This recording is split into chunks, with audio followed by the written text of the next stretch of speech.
Good morning, all of you.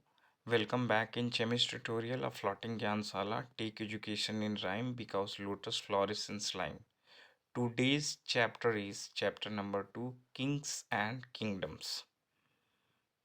तो आज हम लोग पढ़ेंगे किंग्स एंड किंगडम्स के बारे में, जो कि इसमें बताया जाएगा फ्रेंड्स कि बहुत सारी डायनेस्टीज हुई और उस 7th सेंचुरी में। और उसके अलावे हम लोग इस चैप्टर में मेनली चोलास के बारे में पढ़ेंगे। तो फ्रेंड्स, ये मैप में दिखाई जा रही है डिफरेंट डायनेस्टीज जो कि डिफरेंट पार्ट पर या सबऑर्डिनेट पर 7th और 12th सेंचुरी के बीच में एग्जिस्ट करती थी, या यूँ कहे कि राज करती थी।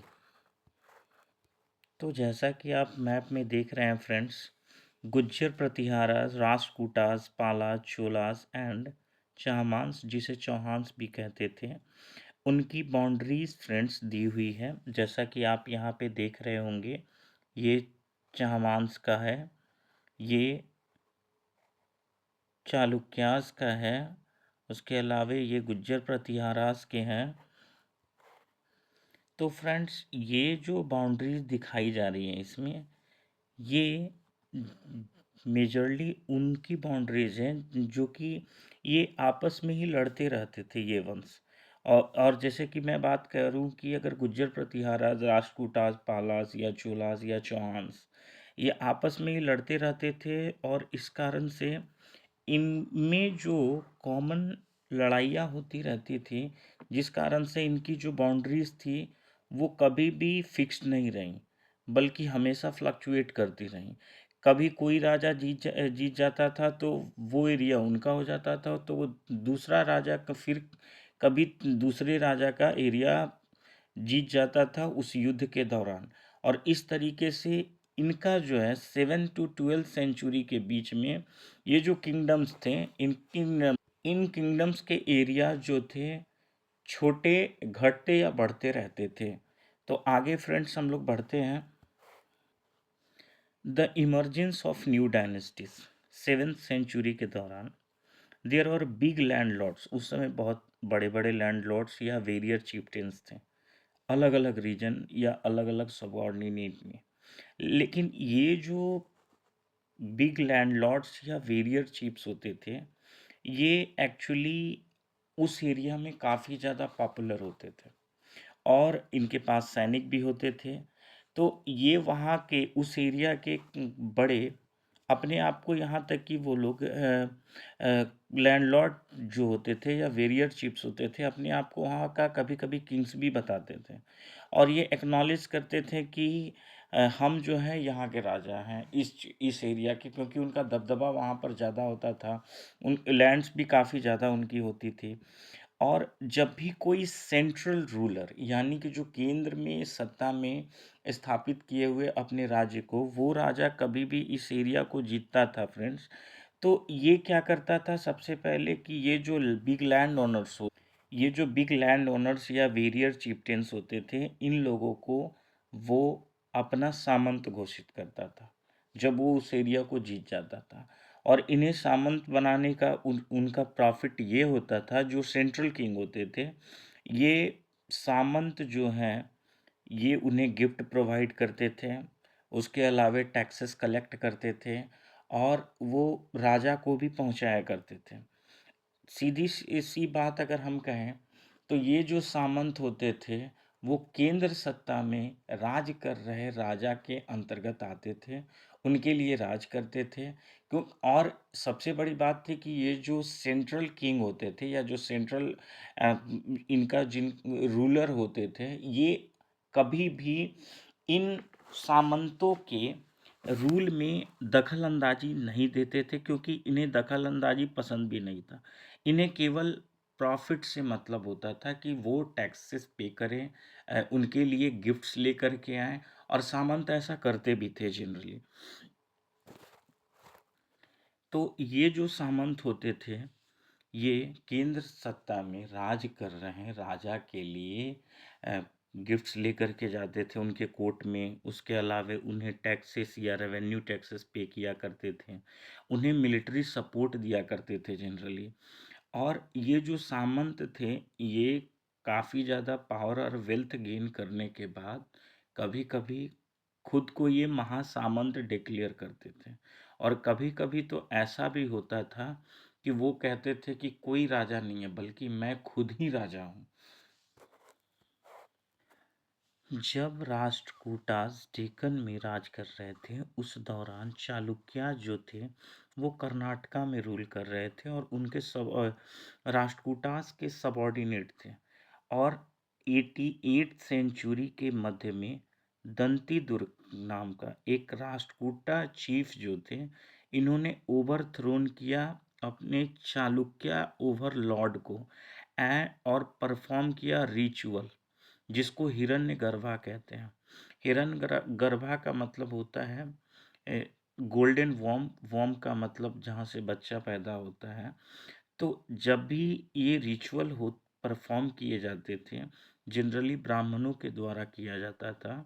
और ये इसलिए लीड किए जाते थे क्योंकि जो शासक या जो रूलर जन्म से ही क्षत्रिय नहीं होते थे, इस रिचुअल को परफॉर्म करके वो अपने आप को क्षत्रिय घोषित करते थे। तो इसमें क्लियर है कि अगर जो राजा जो होते थे और जो भी रूलर बन जाते थे और जन्म से क्षत्रिय नहीं है, तो वो अपने हिसाब से अपने काम को करते थे। या यूं कहा जाए कि वो अगर क्षत्रिय नहीं है तो हिरण्यगर्भा जैसे सेक्रीफाइसेस करके वो खुद को क्षत्रिय घोषित करते थे। और ऑब्वियसली इसमें क्या होता था कि बलि दी जाती थी। और अगर हम बात करें अदर केसेस की, तो बहुत सारे फैमिलीज़ या यूँ कहें कि जनरली हम लोग ये जानते हैं कि ब्राह्मण जो होते हैं ये पूजा पाठ करवाते हैं। लेकिन ये जो कदम्बा मयूर शर्मन हैं, इन्होंने और गुज्जर प्रतिहार के हरिचंद्र जो थे, इन्होंने क्या किया, ब्राह्मण होते हुए भी अपने ट्रेडिशनल प्रोफेशन को छोड़ इन्होंने अपना मतलब आर्म्स उठा लिए, हथियार उठाए और बहुत सारे वॉर लड़े और अपना बहुत बड़ा साम्राज्य यानी कि किंगडम स्थापित किया कर्नाटका में। उसके अलावे हम ये बात करें कि अब इन्होंने क्या किया कि अपने प्रोफेशन को छोड़ अब ये क्षत्रिय के प्रोफेशन को एक्सेप्ट कर लिए, वॉर लड़े, राजा बन गए और एक ब्राह्मण होते हुए भी मतलब वो पूजा पाठ छोड़ चुके थे और ये अब राजा के रूप में कार्य कर रहे थे। तो राजा का कार्य जनरली क्या होता है, राजा जो होता है युद्ध लड़ता है और अपने क्षेत्र को बढ़ाता है और अपना एक डायनेस्टी फॉर्म करता है या अपना एक बहुत बड़ा किंगडम फॉर्म करता है। ये जो तस्वीर आप देख रहे हैं फ्रेंड्स, ये एक्चुअली एलोरा केव की है, जिसमें विष्णु को एज ए नरसिम्हा अवतार यानी कि मैन लायन के रूप में दिखाया गया है। और ये राष्ट्रकूटा पीरियड के टाइम का बना हुआ है। तो इसमें फ्रेंड्स मैंने आपको बताया कि कदम्बा रूलर और जो हरिचंद्र थे, इन्होंने कर्नाटका और राजस्थान में अपना किंगडम इस्टेब्लिश किया और अपने जो इनके एंसेस्ट्रल प्रोफेशन थे यानी कि जो पूजा पाठ थे, इसको इन्होंने छोड़ा और उसके बाद ये राजा बन गए। एडमिनिस्ट्रेशन इन द किंगडम्स, बहुत सारे राजा ऐसे हुए जिन्होंने अलग अलग टाइटल लिया और जो कि काफ़ी अलग हुआ करता था। जैसे एक मैं बताऊं, महाराजा धीराज, जिसका मतलब होता है great king, Overlord of Kings, मतलब राजाओं में राजा। एक त्रिभुवना चक्रवर्ती, जिसका अर्थ होता है तीनों लोगों का स्वामी। तो अपने आप को राजाओं ने अलग अलग टाइटल से खुद को सुपीरियर क्लेम किया अलग अलग राजाओं के कंपैरिजन में। ये जो रूलर हुआ करते थे, ये अपने पावर को शेयर करते थे सामंतास के साथ, पीजेंट्स के साथ, ट्रेडर्स के साथ, ब्राह्मणास के साथ।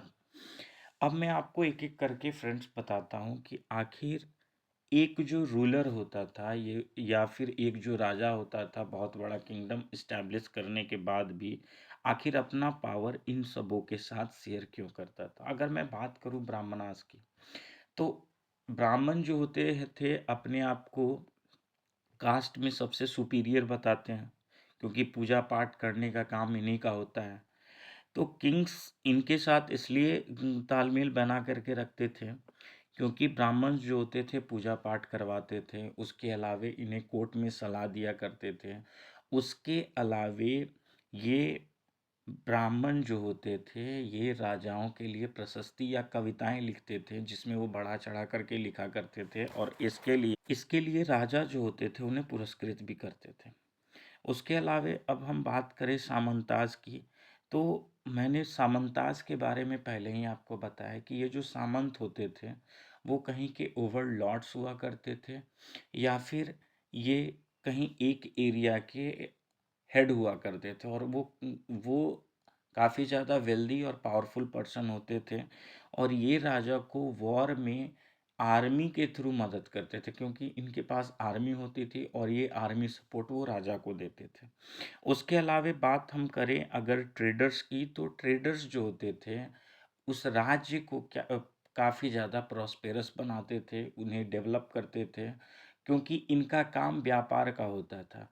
तो राज्य के जो भी व्यापार होते थे ये ट्रेडर्स के द्वारा किए जाते थे। उसके अलावा हम बात करें पीजेंट्स की, तो पीजेंट्स जो होते थे वो चूँकि एग्रीकल्चर करते थे, तो ये जो था बेसिक बेसिक वर्क था उनके लिए, पीजेंट्स के लिए। और सबसे बड़ी बात ये कहें कि इससे काफ़ी ज़्यादा लैंड रेवेन्यू कलेक्ट होता था राजा को, और ये उसका इकोनॉमी का सबसे बड़ा रिसोर्स था। स्टेट में जो प्रोड्यूसर्स होते थे, जैसे कि पीजेंट्स, कैटल कीपर्स, आर्टिसंस, ये सब भी राजा के लिए काफ़ी ज़्यादा महत्वपूर्ण होते थे, क्योंकि अब अगर बात करें पीजेंट्स की, तो ये तो अनाज उपजाएंगे और राजा को भी पहुंचाएंगे। उसके अलावा जो कैटल कीपर्स जो होते थे इनके पास मवेशी होते थे, इनके पास जानवरों का पालन होता था, जिससे उन्हें दूध मिल्क भी मिलता था और मीट भी मिलता था राजाओं को।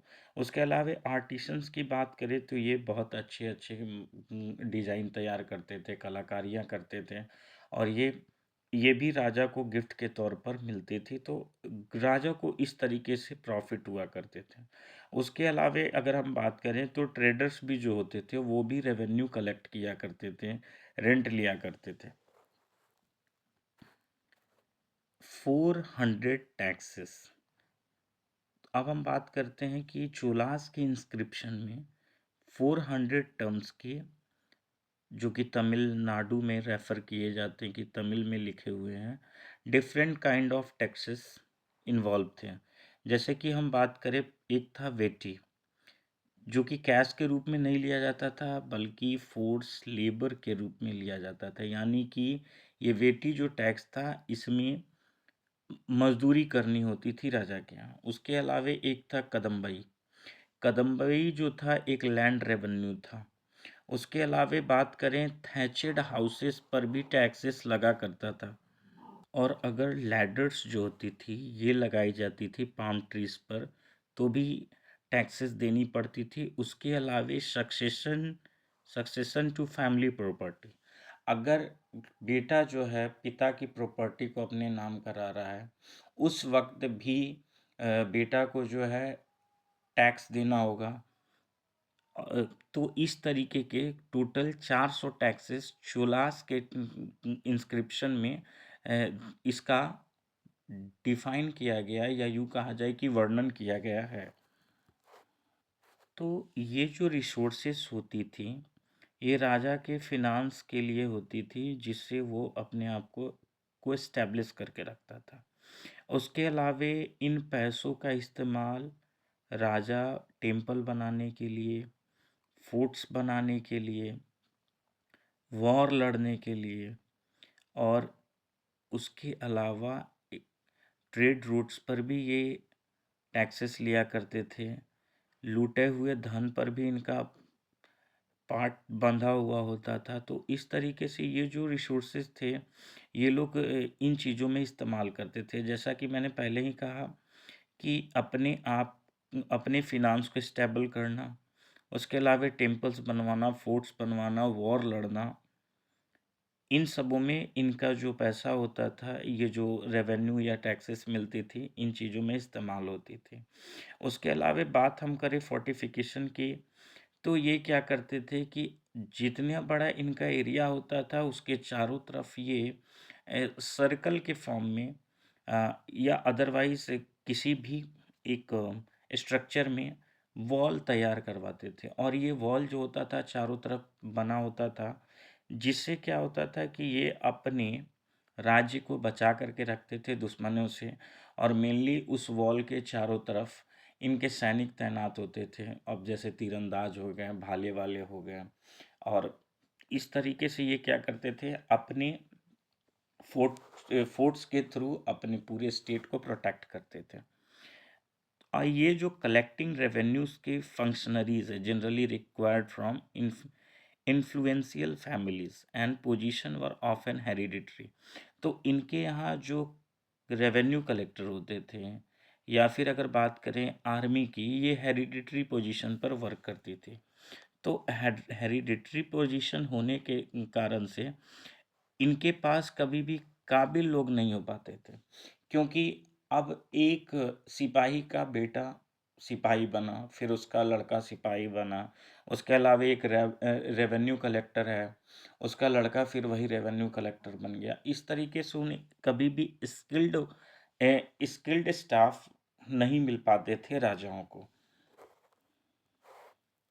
और ज़्यादातर तो क्या होता था कि राजा के जो क्लोज रिलेटिव्स होते थे, उन्हें ही हाई पोजीशंस दिए जाते थे। जिस कारण से पोजीशन तो उन्हें मिल जाता था, भले ही वो उस काबिल हो या ना हो। लेकिन अगर वो क्लोज रिलेटिव है, यानी कि राजा के रिश्तेदार हैं, तो उन्हें वो पदवी दे दी जाती थी, जिस पर योग्यता पर ध्यान नहीं दिया जाता था। प्रशस्तिस एंड लैंड ग्रांट्स। अब बात करें हम कि ब्राह्मण जो होते थे, ये प्रशस्ति लिखा करते थे, और बहुत सारी प्रशस्तिस मिल जाएंगी जिसमें एक्स्ट्रा वैगेंट तरीके से राजाओं की तारीफें लिखी गई हैं। और ऐसा करने पर ब्राह्मणों को शासक के द्वारा, यानी कि जो रूलर होते थे, जो राजा होते थे उस दौरान, उस समय, तो वो उन्हें गिफ्ट दिया करते थे। और कभी कभी तो गिफ्ट में, जैसे कि जो उस समय करेंसी चल रही होती थी, वो करेंसी मिल जाती थी, या फिर उन्हें कभी कभी लैंड ग्रांट भी किया जाता था। तो प्रशस्ति मेनली फॉल्स होती थी, क्योंकि राजा की तारीफ में काफ़ी ज़्यादा बढ़ा चढ़ा कर लिखा जाता था, जिसे राजा सुनकर या पढ़कर बड़ा खुश होता था, और बदले में ब्राह्मण को गिफ्ट देता था। और उसके अलावा बात करें कि ये राजा जो होते थे, अपने आप को काफ़ी ज़्यादा विक्टीरियस वीरियर दिखाने की कोशिश करते थे। द अचीवमेंट्स ऑफ नागा भट्टा।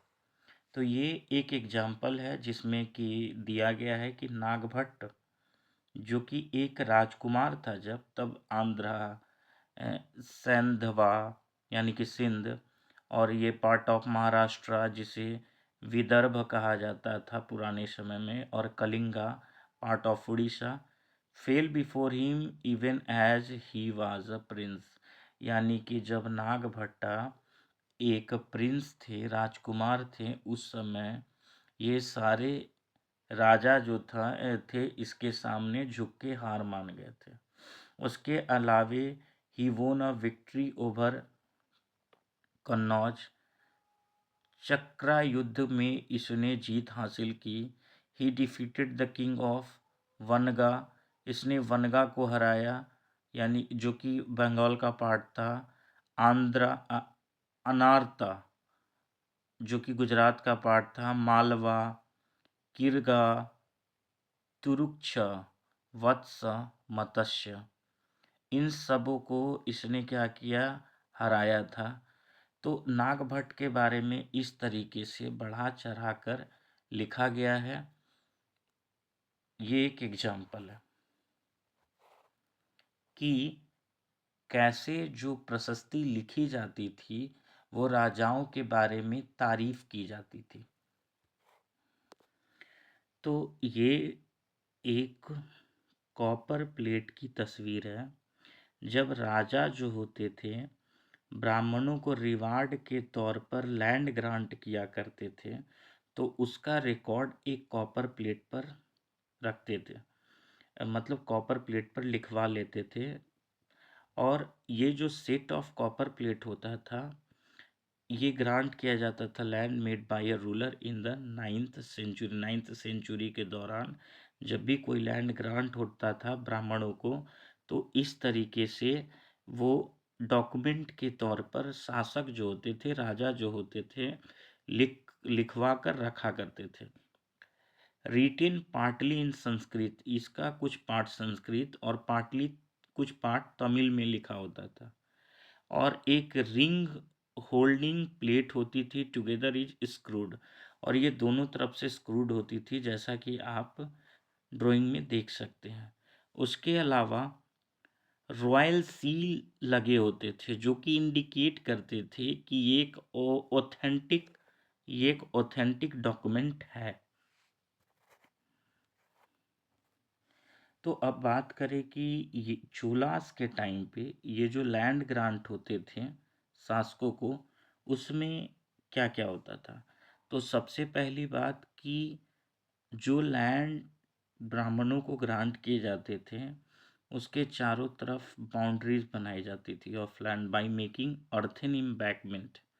उसके अलावे वो सारी मिल्कियत उन्हें दी जाती थी। जैसे अगर हम बात करें कि इसके चारों तरफ थॉर्नी ब्यूशेस लगाए जाते थे, फ्रूट बियरिंग ट्रीज होते थे जो कि लैंड कंटेन करते थे। वो क्या क्या थे, तो फ्रूट बियरिंग ट्रीज थे, वाटर लैंड थे, गार्डन थे, ऑर्चर्ड्स थे, ट्रीज थे, वेल थे, ओपन स्पेस थे, पॉस्चर लैंड्स थे, विलेज थे, एंड हिल्स थे, प्लेटफॉर्म्स थे, canals, ditches, river, silt laden land, tanks, greeneries, fish ponds, beehives and deep lakes. इन सारी चीज़ों को, यानी कि मैंने पहले ही कहा कि वो सारी मिल्कियत, वो सारी सुविधाएं मुहैया की जाती थी, जो कि एक जनरली एरियाज में एक राजा के पास होती थी। उसके अलावा ये जो ब्राह्मण्स होते थे वो अपनी हिसाब से, अगर जो लैंड उन्हें मिल गया है तो उस पे वो अब मनमाना टैक्स ले सकते थे। अगर अब मान लिया जाए कि उस ज़मीन पर कोई खेती कर रहा है, उस बात का टैक्स ले सकते हैं। उसके अलावा उस ज़मीन पर रह रहा है तो उसका टैक्स ले सकते हैं। अगर ये पॉस्चर लैंड है, तो अगर किसी के मवेशी अगर उस पर चर रहे हैं तो वो उस पर भी टैक्स ले सकते थे। तो इस तरीके से जो लैंड अगर ब्राह्मणों को ग्रांट होते थे, तो वो उस पर मनमाने तरीके से टैक्स लिया करते थे और ले सकते थे। ऐसा रूल रूल तो टैक्सेस के तौर पे कुछ था ही नहीं। जो इच्छा होती थी उस हिसाब से ब्राह्मण जो होते थे वो टैक्स ले लिया करते थे। 12th सेंचुरी के दौरान कल्हन नाम के एक कवि ने संस्कृत में पोयम लिखे हैं। और इन्होंने क्या किया, जो कि एक आई विटनेस हैं डॉक्यूमेंट्स के या अकाउंट के, जिन्होंने कश्मीर के शासकों के बारे में प्रशस्ति लिखी हैं। और उन्होंने इसमें केवल उनकी बड़ाई नहीं लिखी है, यानी कि केवल उन्हें सराहा नहीं है, उसके अलावे निंदा भी की है। तो ऐसा हम कह सकते हैं कि कल्हन ने कश्मीर के शासकों के बारे में वही लिखा है जो सही था। क्योंकि अगर वो केवल उनकी बड़ाई के बारे में लिखते तो कभी भी उनकी निंदा नहीं करते। यानी कि राजाओं की कमियों को भी उन्होंने दिखाया है और राजाओं के गुणों को भी उन्होंने अपनी प्रशस्ति में दिखाया है। Warfare for wealth. तो अब हम बात करें कि जो रूलिंग डायनेस्टीज होती थी वो किसी स्पेसिफिक रीजन को कभी भी कंट्रोल करना चाहती थी, तो उसके पीछे इनका एक ही मकसद होता था, और वो होता था उस एरिया के वेल्थ को कंट्रोल करना या हासिल करना। तो किसी भी एरिया के वेल्थ को कंट्रोल करना या फिर उसे हासिल करने के लिए उसके रिसोर्सेस पर भी कंट्रोल करना ज़रूरी हो जाता है। कन्नौज की अगर हम घटना के बारे में बात करें, तो कन्नौज जो कि गंगा वैली का जो इलाका था, इसे जीतने के लिए ट्री पैरिटी स्ट्रगल हुई, और उसमें गुज्जर प्रतिहारा, राष्ट्रकूटा और पाला डायनेस्टी जो थी एक दूसरे से कॉन्स्टेंटली फाइट करती रहती थी, क्योंकि उन्हें कन्नौज का जो इलाका था गंगा वैली का वो जीतना था, क्योंकि ये काफ़ी ज़्यादा फर्टाइल एरिया हुआ करता था। तो एक बात मैं ये बता दूं कि रूलर्स जो होते थे जनरली अपनी प्रॉस्पेरिटी को दिखाने के लिए ये बहुत बड़े बड़े टेम्पल बनवाया करते थे, और ये टेम्पल ये शो करते थे कि राजा कितना ज़्यादा शक्तिशाली, पावरफुल और वेल्दी पर्सन है। इस कारण से आप पाओगे कि जब भी कोई राजा किसी राज्य पर आक्रमण करता था, तो सबसे पहले वो क्या करता था, या तो टेम्पल के वेल्थ को ले लूटता था, प्लंडरिंग करता था, या फिर वो मंदिर को तोड़ तोड़ फोड़ कर उसे ध्वस्त कर देता था, क्योंकि ये वेल्थ और प्रॉस्पेरिटी दिखाने का एक साधन था, जिस कारण से प्लंडरिंग के समय ऐसा किया जाता था।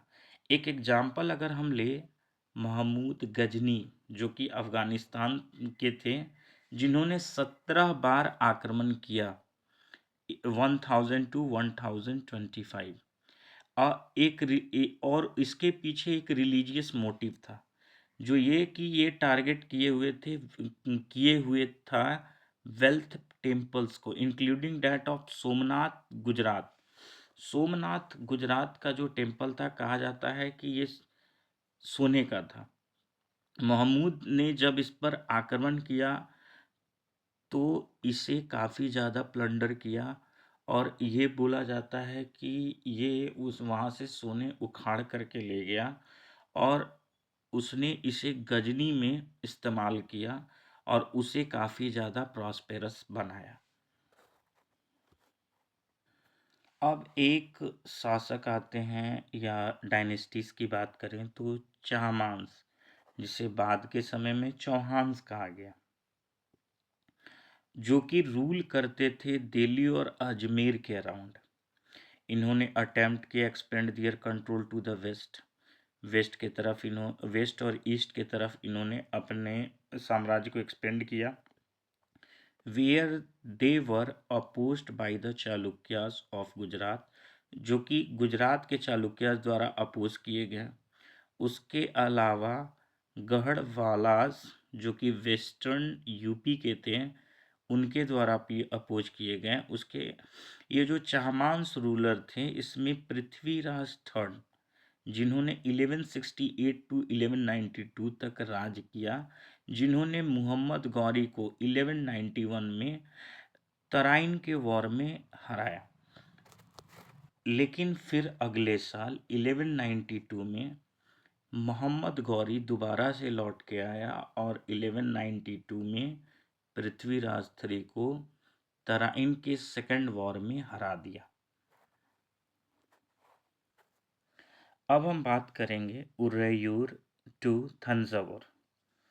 तो ये जो मुत्रैयार थे, ये held power in the Kaveri delta, मतलब इनका कावेरी डेल्टा पर शासन था, और ये लोग सबॉर्डिनेट थे पल्लवास किंग के, जो कि कांचीपुरम में रूल कर रहे थे।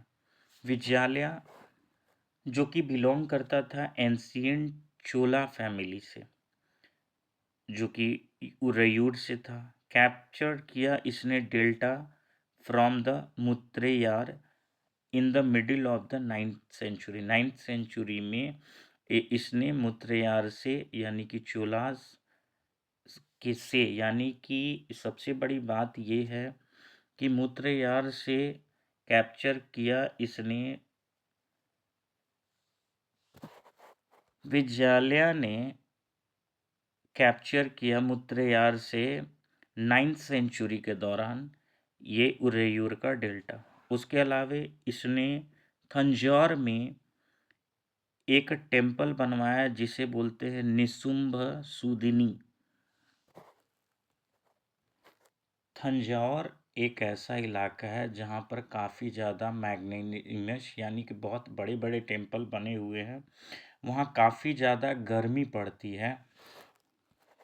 ये जो आप मैप में देख पा रहे हैं, ये जो रेड टाइप का एरिया है, ये ज़्यादातर चोलाज के टाइम पे जब ये चोला रूल कर रहे थे, तो ये रेड पोर्शन जो आपको दिखाई दे रहा है, ये सारा पोर्शन इन्हीं के राज्य के अंतर्गत आता था।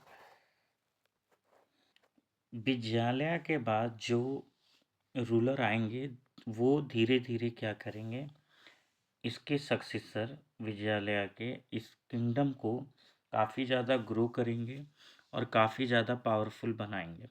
उसके अलावे जो ये पांड्यान और पल्लवास की टेरिटरी थी साउथ और नॉर्थ में, ये made part of this kingdom, इस किंगडम के ही पार्ट बनेंगे। उसके अलावा राजराज प्रथम जो कि काफ़ी ज़्यादा पावरफुल चोला रूलर था, बिकम किंग इन 985। 985 में ये राजा बना and expanded control over the most of this area. और ज़्यादातर इस एरिया में चोला रूलर जो राजराज वन था, इसने कंट्रोल किया। और सबसे पहली बात अगर मैं मैप में दिखा दूं कि चोला रूलर जो थे, सबसे पहले उरैयूर और तंजाउर के पास के इलाके को इन्होंने क्या किया, कैप्चर किया था। उसके अलावा he also recognise the administration of the empire, और अपने एडमिनिस्ट्रेशन को रिकॉग्नाइज किया। राजराज राजराज का बेटा जो था Rajendra one continue his policy, इसी पॉलिसी को मतलब राजराज प्रथम की पॉलिसी पर वो चला। और उसने क्या किया, गंगा वैली के पार्ट को इन्वेड किया। Sri Lanka and countries of south east Asia develop a navy for this expeditions. और इसने क्या किया, साउथ ईस्ट एशिया के पार्ट में अपनी नेवी को काफ़ी ज़्यादा डेवलप किया। ओके फ्रेंड्स, आज के लिए इतना ही। नेक्स्ट क्लास में अगले पार्ट को मैं लेकर आऊँगा। Okay, thank you.